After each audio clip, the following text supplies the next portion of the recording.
سلام به شما دوستای خوب و همسفرهای همیشگی.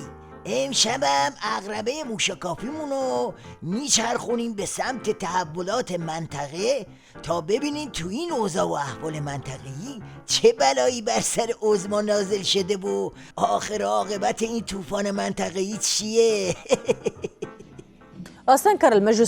مجلس وزارتی شورای همکاری خلیج فارس در 22مین جلسه فوق‌العاده‌اش طی بیانیه شدیداللحنی تهاجم رژیم ایران به سفارت و کنسولگری عربستان را محکوم کرد. عادل الجبیر وزیر خارجه عربستان سعودی گفت در صورتی که رژیم ایران بخواهد سیاست کنونیش را ادامه دهد، کشورش اقدامات بیشتر را بررسی خواهد کرد.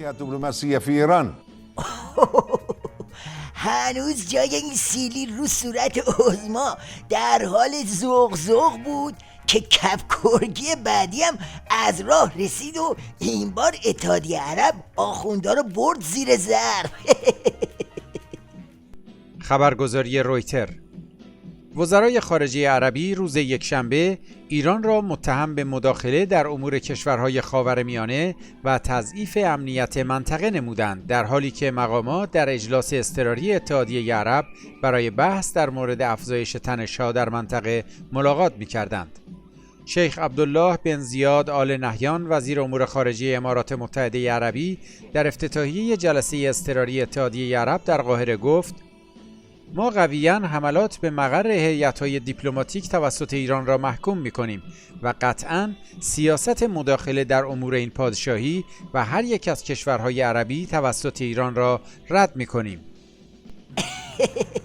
اینطور که پیداست یه آش چرب و چیلی واسه آخوندا بار گذاشتن و مدامم دارن همش میزنن تا حسابی جا بیفته. سودان و عمان هم کم بود، پاکستان هم میز پالوده خوری با عظما رو به هم زد و به قطب مخالف پیوست. نواز شریف نخست وزیر پاکستان در دیدار با عادل الجبیر تاکید کرد مردم پاکستان در مقابل هر تهدیدی علیه امنیت و حاکمیت سعودی برای همیشه در کنار مردم عربستان خواهند ایستاد. حالا تو یه چنین قطبندی خفنی از همه خنده‌دارتر ادا و اصول آخوندا و مهرهای ریز و درشتشونه. یکی مثل ممجواد ظریف منت کشی میکنه. ظریف در نامه‌ای به دبیر کل سازمان ملل خبر داد: پیام‌های خصوصی ایران به عربستان. ظریف: امیدواریم عربستان سعودی نسبت به پیمودن راه خرد متقاعد شود. یکی هم مثل لاریجانی میندازه تو خط رد گم کنی و میگه برید سفارتگیرا رو دستگیر کنید. البته حمله عده‌ای به سفارت عربستان کار اشتباهی بود و باید وزارت کشور با کسانی که از نظر ایجاد امنیت در آنجا قصور یا تقصیر داشتند برخورد کند و مجلس نیز موضوع را پیگیری خواهد کرد که ریشه این گونه رفتارها در کشور از بین برود. بعدن یکی هم مثل این پاسدار وحیدی میره تو کار شاخوشونه کشکی و اولدروم بولدروم بیمایه.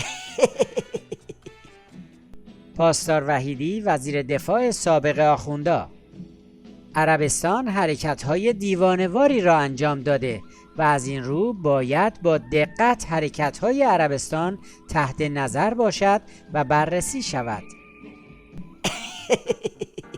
نخ تسبیح همه این ادا و اطفارا یه چیز بیشتر نیست، اونم ترسه.